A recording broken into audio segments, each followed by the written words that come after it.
Okay, so you're here because you want to get past the headlines, really understand what makes someone tick, what drives success. Mm, And today, we're doing a deep dive into Lucy Guo. By 2024, she became America's youngest self-made woman billionaire. an incredible story. Yeah, we've looked at some pieces detailing her journey, her origins, her big wins.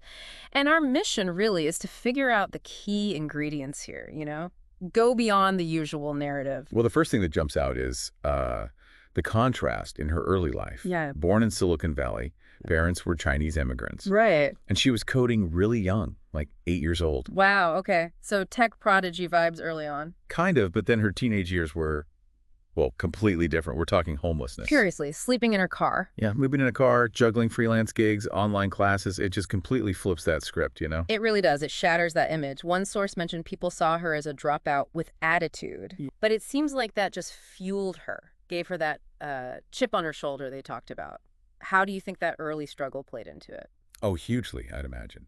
It must build incredible resilience, right? And maybe a sort of refusal to play by the rules. Yeah, like not needing the conventional path. Exactly, which you see with the Thiel Fellowship decision. Ah, right. The program that pays young people not to go to college. Still pretty controversial. Very. But while others were, hitting the books, she was already building things. Real tech. Which leads us straight into Scale AI, co-founded in 2016 with Alexander Wang, hmm Their big idea was tackling messy, raw data.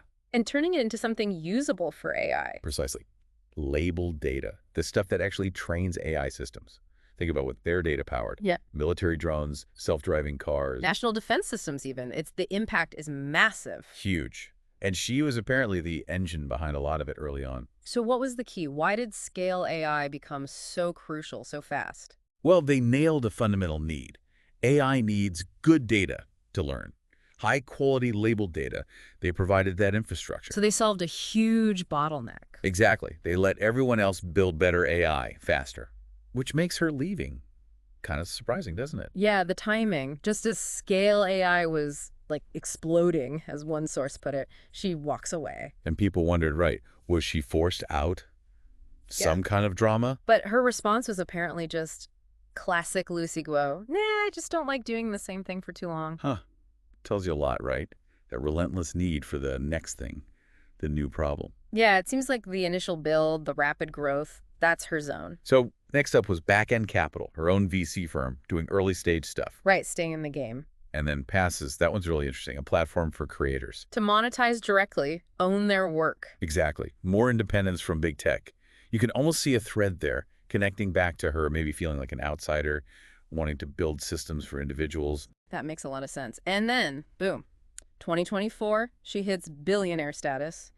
Forbes puts her over, what, $1.1 billion? Yeah, over 1.1 billion. Yeah. Well, this validation of that completely unconventional route. The sources really hit this point hard. She didn't become a billionaire by being polite. Definitely not. Didn't follow the rules, wasn't coding in some cozy cafe, which described as tatted, opinionated, and unapologetic. And those qualities seem like part of the success, not in spite of it. She didn't just play the game, she sort of rewrote the rules for herself. It really challenges the standard playbook for success, doesn't it? You don't need the fancy degree, the perfect background. Not necessarily. Her story suggests it's more about seeing a need, building intensely, and crucially, having the guts to move on when it's time for the next mountain. So the core message we pulled from all of this, it's pretty powerful. Okay. You don't need a trust fund to change the world. You just need fire and the guts to walk alone. So if anyone listening is kind of waiting to be picked, waiting for permission, maybe this is your sign. Pick yourself. Yeah, consider this. Lucy Go didn't just work within the system. She changed it. Right. She didn't follow the algorithm. She rewrote it.